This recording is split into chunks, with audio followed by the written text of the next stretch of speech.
Colleen Ballinger recently came out with a video where she addressed some of the things being said about her. She did it in a song, and well, it's quite literally taken over the internet. Everyone has basically seen the video by now because it's just so crazy to think that she really addressed this serious situation with a song. It feels like a Saturday Night Live skit or something, but unfortunately it's very real, and I feel like she just made it worse for herself because everyone is talking about it now. Whether or not they knew about the drama before, people surely know now that there was a YouTuber with grooming allegations that tried to sing her way out of trouble. Since she put out her video, she's remained silent and has let the internet do its thing, reacting to her video and make dances to her Toxic Gossip Train song.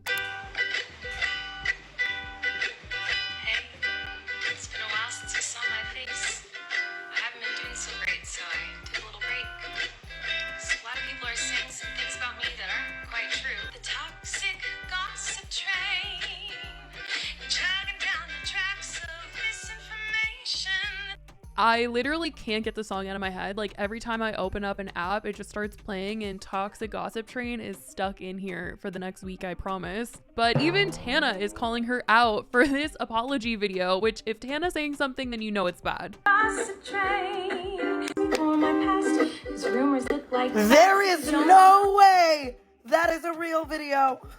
That's all. And Howie Mandel has even joined the conversation and made fun of Colleen's song. People told me not to do this, but nobody said that I shouldn't sing this.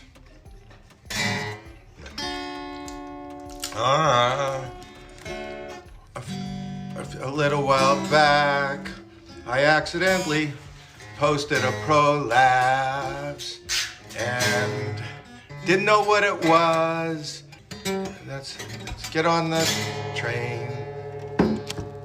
Her ex-husband has also come out to talk about her video, and as soon as she posted the song, he came out on Twitter and said, "Anyone feeling hurt and gaslit right now, my message to you is this. Your experiences were real. The proof is there. Your trauma should be taken seriously. The proof is there. Your anger is justified. The proof is there. You deserve better. Take your power back. Sending you love." He followed it up with, "This behavior was my reality anytime I spoke up and disagreed with her actions and rhetoric during 2009 to 2016. I was gaslit too. I was made to feel like I was always the problem. Any pain I felt was an inconvenience and was belittled. Every ounce of what you're feeling, I understand. I have no desire to use this as a catalyst for a YouTube comeback. It's not a safe place for me. I'm past that. My voice is only here to help validate those that are hurting, nothing more. I have no need to make any money off of this. That is gross and not in my heart whatsoever." He also later added, "In the midst of chaos and pain, remember to protect the goodness within yourself. Choose healthy ways of coping. Choose humility over winning. Choose the version of you that you can be proud of. You don't have to be perfect to do the right thing." He actually came out to speak about this whole situation once before when Johnny, who I've talked about before,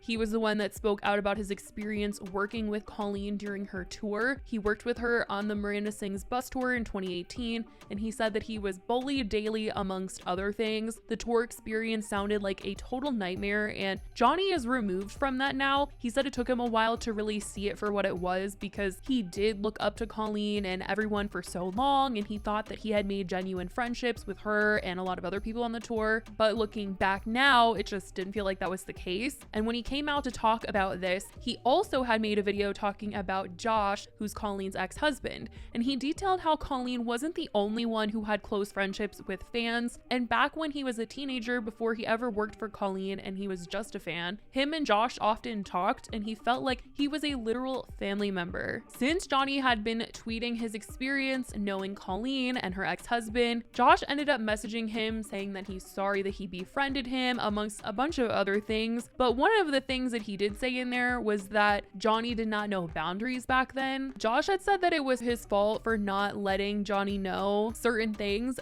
but him even saying that he didn't know boundaries led Johnny to make a video talking about the fact that Josh did not know boundaries back then. I am a 27-year-old man, and when this all started happening, this was like over 10 years ago, so I was 15, 17 range.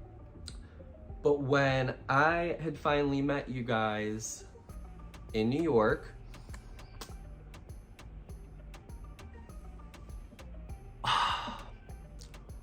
Why is it that I don't know boundaries, Josh, but you were the one to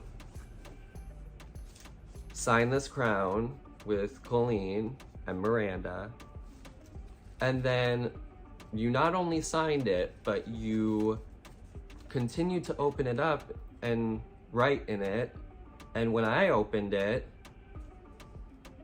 I'm not going to show the whole thing, but that looks like a phone number to me. That's your phone number from 2012 at least. Why did you give a 16-year-old your phone number?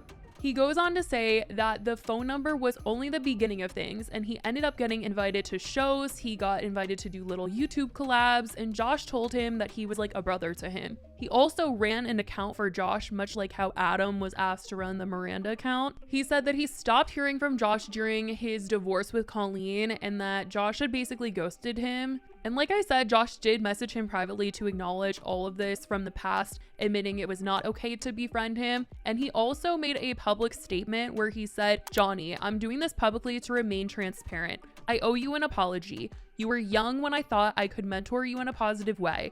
I should have never given you my number. That was inappropriate. I shouldn't have asked you to tweet on my Sarah account. It felt harmless, and I understand now that it was a mistake. I made a lot of mistakes back then. I'm so sorry for ever making you feel disregarded and tossed to the side. My life was toxic and chaotic for a long time. I was toxic. I was chaotic. You were young and needed consistency and protection. I didn't give that to you. Your pain is real, your healing journey is real. My hope is that I can help remove some of the burden by acknowledging your experience and taking accountability. I'm sorry, Johnny, not for wanting to be your friend and internet big brother, but for failing at it and walking away in the way that I did. I hope in time you feel vindicated and at peace, regardless of how you feel towards me. I only wish the best for your future, Josh." Someone replied to Josh on Twitter and said, "Josh, I've always liked you a lot more than Colleen and don't want to believe you're a bad dude. But didn't you give him your number and want to mentor him in 2012, but your divorce and other lows were happening around 2016? What about the years in between?" He said, "You're not wrong. If I'm remembering correctly, keep in mind, this was over a decade ago. We met in person on the streets of New York City before a Miranda show. There was a group of other fans there as well. I knew about him through my ex's OG fan group. Growing up in the South with Christian parents, I had a couple of older guys in my life through the church that I looked up to and could confide in when life got rough during my teenage years. It helped me during times when my dad was incredibly abusive. Fast forward to Johnny on that day in New York City, I genuinely thought I could be like a big brother from afar in case he ever needed someone. That's why I gave him my number. It felt innocent at the time. It was long before I had a full-time YouTube career. The bigger I got on the platform, the more I didn't know how to navigate that dynamic anymore. I cared for him a lot, but it started feeling like I couldn't truly be that guy in his life in a way that was healthy or appropriate for him. We never hung out alone or had manipulative, creepy, private conversations. When the divorce happened, I was blindsided with what I had discovered about what my ex had been doing behind the scenes. I don't remember everything super clearly from that era, but I recall seeing him interact with her positively online. I removed him from being featured on my channel and went silent because I didn't want to see anything related to her. I ghosted him without communicating. I don't regret caring about him. I also never thought it would evolve into something like this. I can see now how dangerous that kind of interaction was for him during those years.